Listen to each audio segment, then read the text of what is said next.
Hey everybody, it's Jamie. If you tuned into the show yesterday, you heard part one of our Books to Understand 2025 series featuring some of our favorite guests from the year. Today, we bring you the second installment in this series about books that help make 2025 make some sense. Today, Jeopardy champ and host of CBC's literary book show Bookends, Matea Roach, is back, and they'll be talking to us about Ukraine and the power of the novel.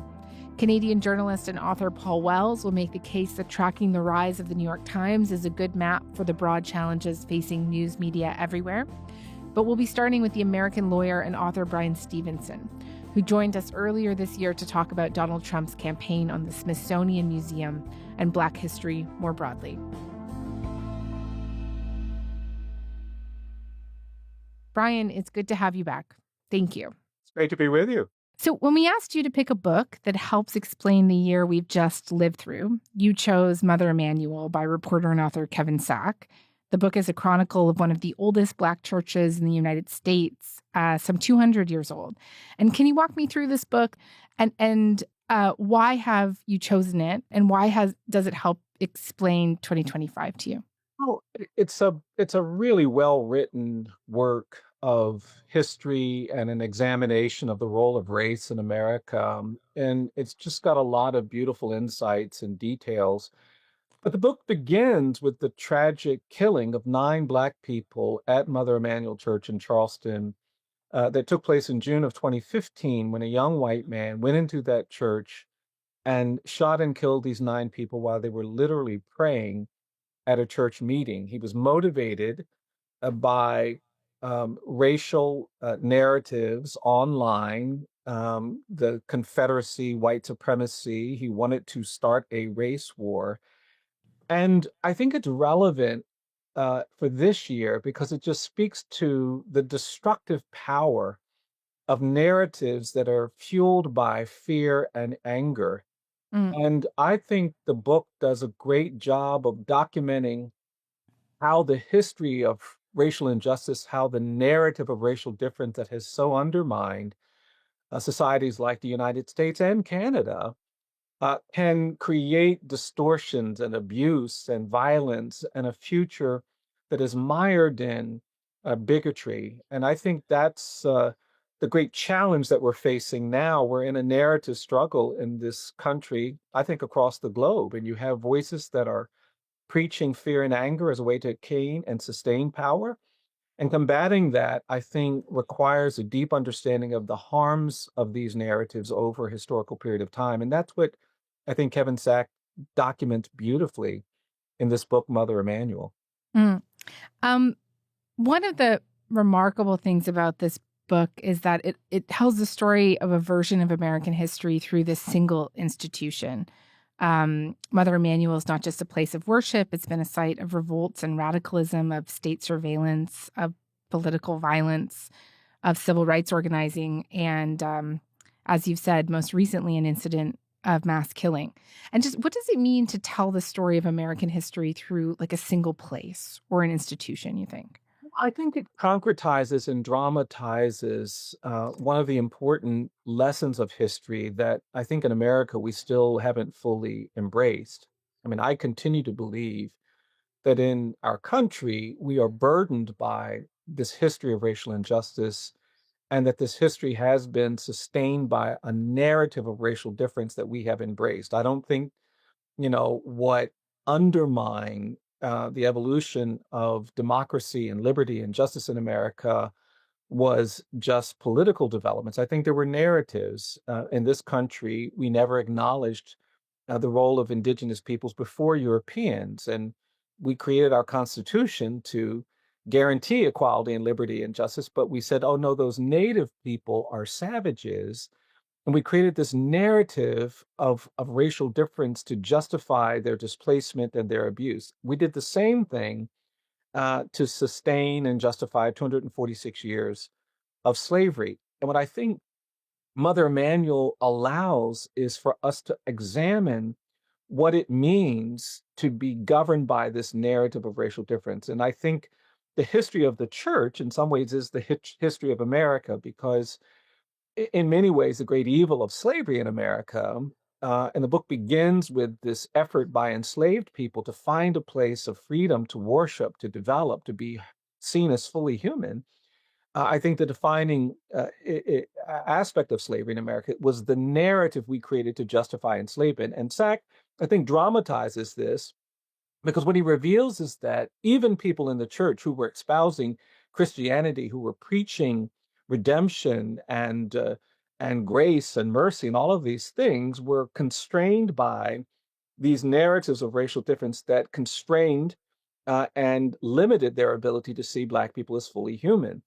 Hmm. And that narrative of racial difference is it's kind of what survived slavery.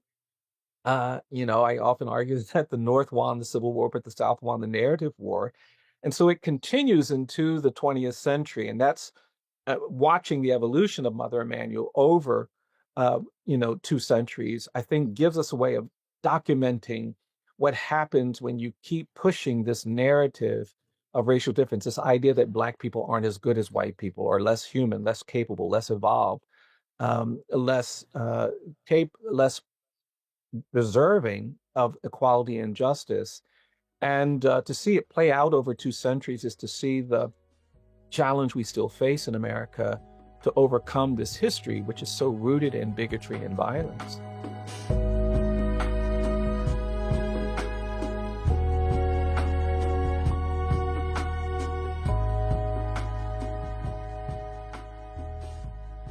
As I understand it, this book deals a lot with the question of forgiveness and contrition, the forgiveness that some offered the shooter Dylan Roof after the violence that he perpetrated, how some struggled to forgive him. Some people listening might remember Barack Obama singing Amazing Grace at the church's memorial following the incident. Amazing grace.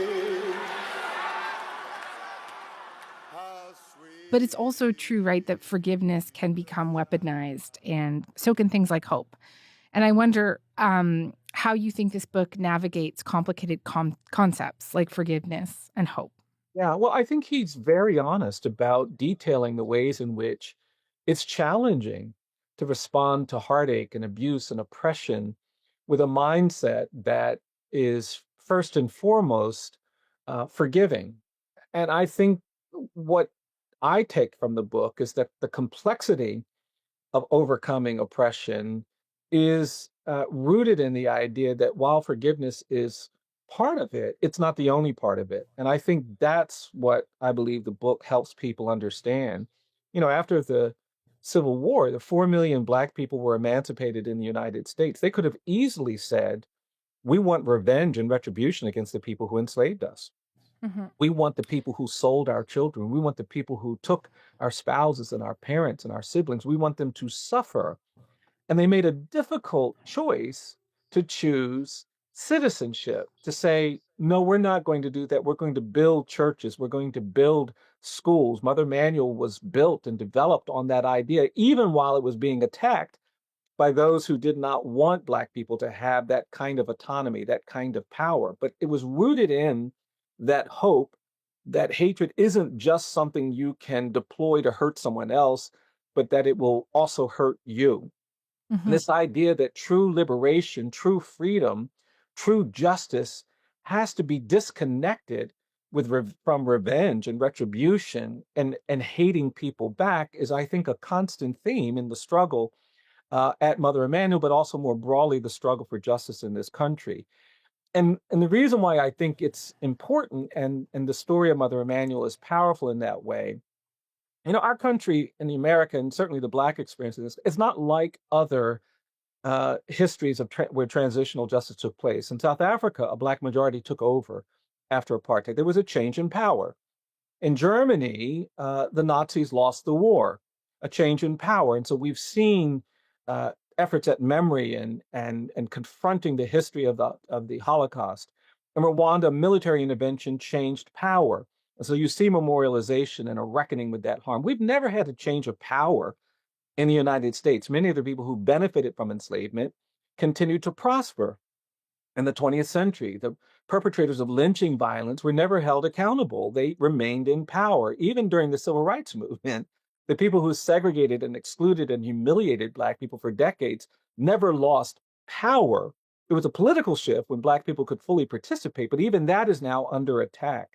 And so the question becomes, how do you respond to oppression, injustice, and violation of basic human rights when you don't have the political power, military power, or economic power to force a change? Well, it has to be rooted in something that goes beyond traditional conceptions of power. And that's where the moral idea, the power of grace and mercy and love, and Dr. King talked about a beloved community being the answer to all of these dynamics. And we have seen that succeed, and that certainly is evident in the story of Mother Emanuel. The civil rights movement in this country was rooted not in money or violence or military. It was rooted in the kind of a moral integrity that says our decency, our humanity, our dignity is more powerful than your violence and your brutality and your hatred. And so I think that's the story that SAC documents and details, and it becomes harder as we get into a modern era when people feel less, vulnerable, because the more privileged you are, I think the harder it is for you to kind of see how you shouldn't use your privilege and power to just get the things you want. And I just feel like in this moment when we're dealing with so much hostility and anger and fear and violence, we're going to have to ask important questions about, do we want to be moral people? Do we want to actually value rights over what is kind of enriching to us in the moment? What kind of character do we want to hold up, lift up, embrace, celebrate? And I think those themes are very much at the heart of the Black church broadly, which has preached grace and mercy, has broadly argued against giving in to hatred and violence, not because it's not convenient or that it's not at times effective, but because it is corrosive. It takes away the important part of what living wholly and honestly and fully requires. And I just think this church is a powerful space to see that struggle play out across 2 centuries. And when you think about that historical arc, considering the moment that we're in today, like how does it leave you feeling about the future? Well, I think it just reminds me that we have to remain committed to truth telling in the face of this moment when there's so much effort being placed on erasure. I mean, what pains me a little bit is when I think about the killing of those people in Mother Emanuel in 2015. It shocked our nation. And the South Carolina governor, Nikki Haley, did something that had been considered impossible until then. She took down the Confederate flag from the state capitol. A lot of communities began reassessing their comfort level with Confederate ideology and these icons. We started stepping back from this embrace, this tolerance of racial bigotry. And a lot of things changed because we were so just heartbroken. 10 years later, I think we're in a very different political space. We now seem to be willing to look the other way when people engage in acts of racial hatred and animosity. We mock the victims of horrific crimes and violence. We demonize those who want us to think more broadly about what this history of racial injustice has done. We're putting the names of these Confederate white supremacists who fought against the United States to preserve slavery back on the military bases across our country.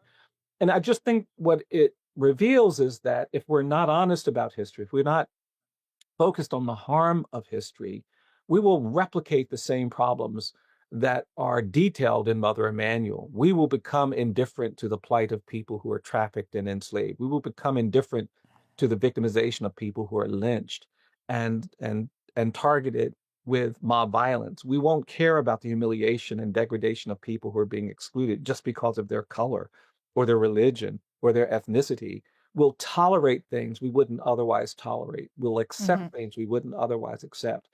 And that is the great, I think, warning that I take from this book, is that if we give in to these narratives that have been with us for so long, we risk replicating a world that doesn't create a very hopeful future. And I just think the other part of the story for me that I think is powerful is that so many have done so much to get us to a point where we can finally step forward. It details the work of Richard Allen and the creators of the AME Church that sacrificed so much to create this institution, and they had to do things that were so much harder than what we have to do. I often say, living in Montgomery, I live in a city where I stand on the shoulders of people who did so much more with so much less, and that for me means that we don't have the option to say, oh, that's too hard.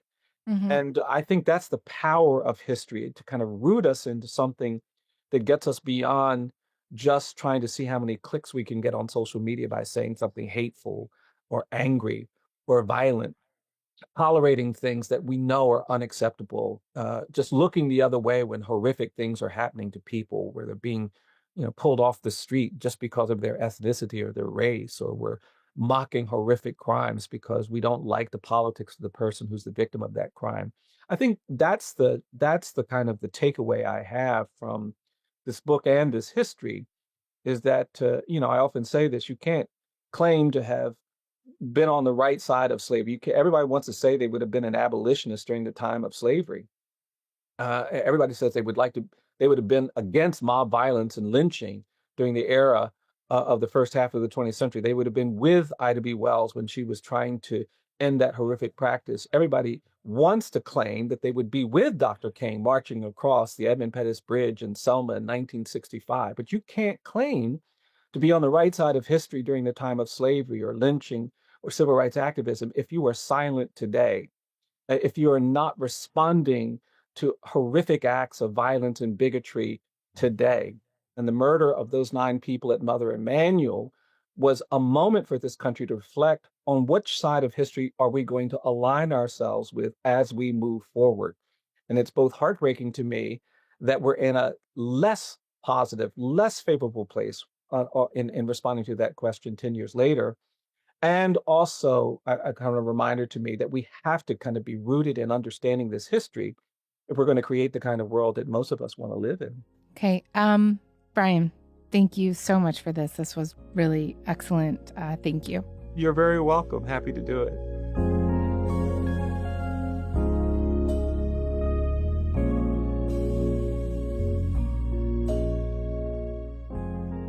Okay, next we'll be joined by Canadian journalist and author Paul Wells. You've heard him on the show pretty often for a conversation about The Gray Lady, the New York Times. Paul, hey, thanks so much for coming by. Hi, thanks for having me. So the book that you chose is The Times by Adam Nagorny. It's a reported history of the New York Times. Why this book? Why now? Well, it's a book about my life.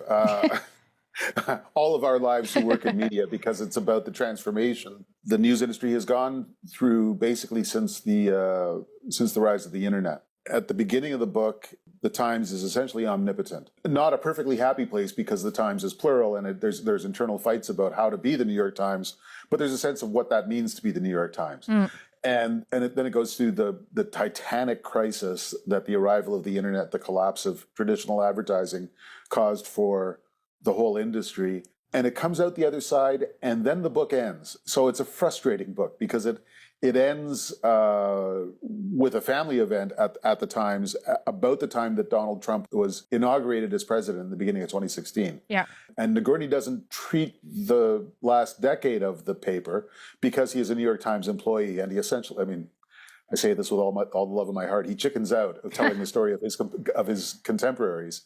But it sets up the current moment in a kind of a sweeping way that I found fascinating. Well, just tell me a little bit more about that, how you think it sets up the current moment. It starts with Abe Rosenthal, who was the Times editor in 1977, decided really to turn the New York Times from a New York City paper into a truly national institution that educated people had to, and people with a window into power and decision making, had to get their hands on a physical copy of the New York Times wherever they were in the United States, and to some extent outside the United States, by noon on the day it was published, because they had to feel like they were in the loop. And over time, Rosenthal's kind of starchy, white male, straight, idea of what a proper newspaper should be comes under assault from his own staff, and women on the paper go to court to get into a fair role in the running. They actually sue the paper, several women staffers at the Times, and members of visible minorities fight their way in, and people who live downtown and don't have an Upper East Side lifestyle in 1,000 ways fight to make the Times their kind of paper too. And just as it seems like the New York Times has been dragged kicking and screaming into the late 20th century, it is then dragged again into the 21st century. That story really begins on 9/11 as they realize that they can post news about the attacks on the World Trade Center as they're reporting it on the website. And then having gone through a social revolution, that this majestic American institution has to then go through an economic revolution. And that turns out to be even tougher. Yeah. And just this idea that he kind of chickened out here and didn't cover his contemporaries, what were you hoping he would have done? There's essentially there's a paradigm shift in terms of the paper's place in American society, and then in terms of the paper's economic and business model. There's a story fairly early on in the paper that shows you how dominant the New York Times used to be. In 1987, Gary Hart drops out of the Democratic nomination race for president because of an alleged affair. And the Times decides it needs to know more about presidential candidates than it already did. And so they send a letter out to 13 presidential candidates demanding their military records, school transcripts, income tax returns, net worth statements, information on stock and real estate transactions, marriage and driver's license, and medical records. And then it says to 13 candidates for the presidency of the United States, we're going to have a reporter on our staff, Lawrence Altman, who's a medical doctor, examine your reports of your physicals so that we can decide whether you're physically fit for president. And 13 candidates for president pony up because the New York Times is asking.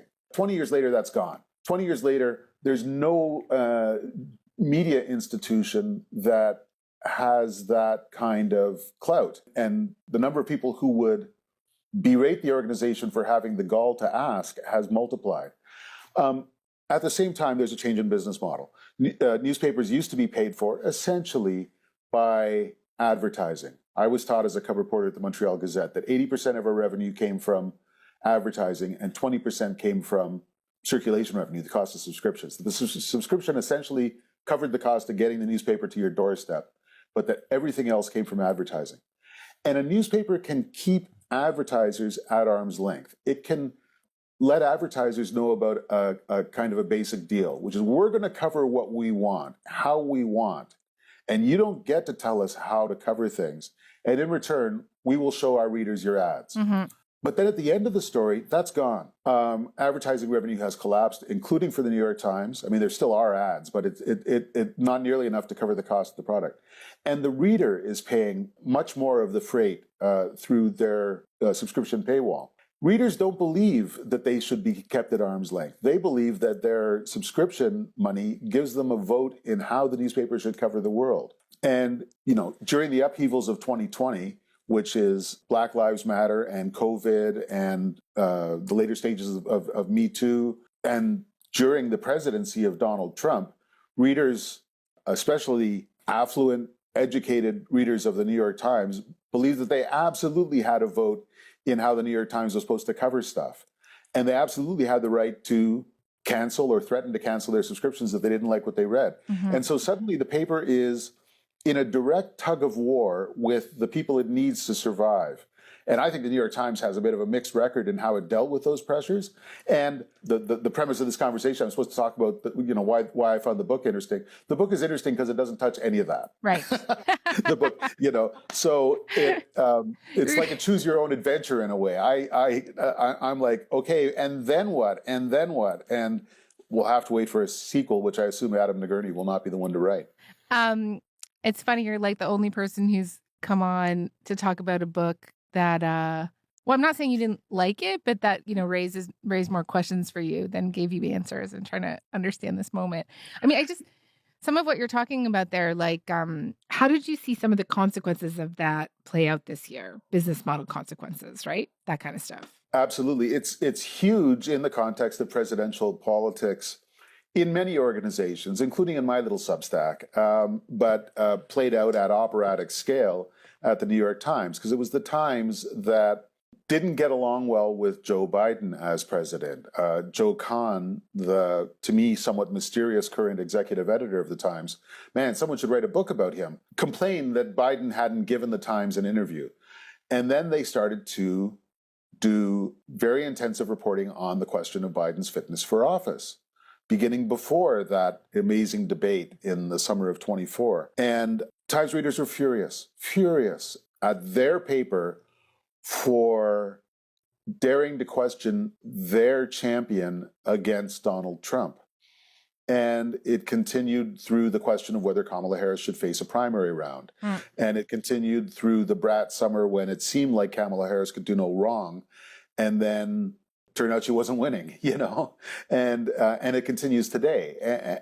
And Joe Kahn, the current executive editor, I think sees himself as a useful corrective against the trend of giving the readers what they want and in favor of giving the readers what they need.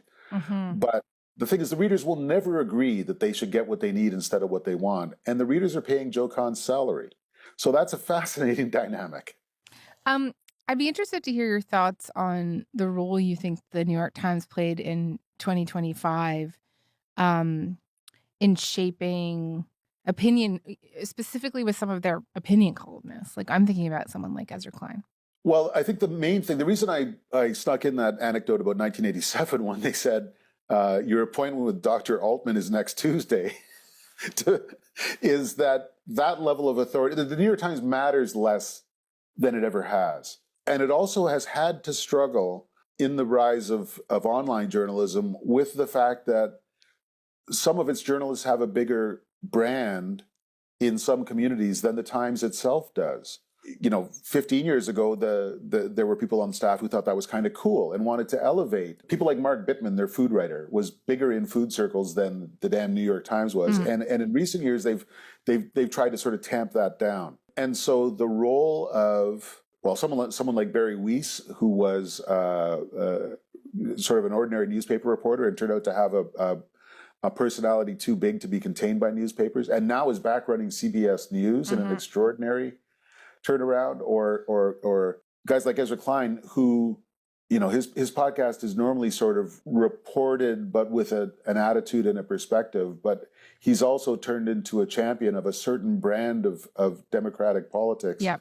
It's very uneasy for traditional newspaper managers to know what to do with people like that. I mean, I remember I launched a blog at Maclean's in 2003, and they didn't know what the hell to do about this guy on the staff at a Rogers magazine who had a blog before Rogers had a blogging policy. Those are the kinds of dilemmas that open up when the readers' windows on a news organization start to multiply. Again, Nagorny does a hell of a job of showing us how we got to this point, but then he stops before we get to a consideration of what this point is and means. Paul, thank you. Thank you. We're taking a short break now, but coming up, what connects the war in Ukraine, 2025, and endangered snails? Bookends, Matea Roach explains.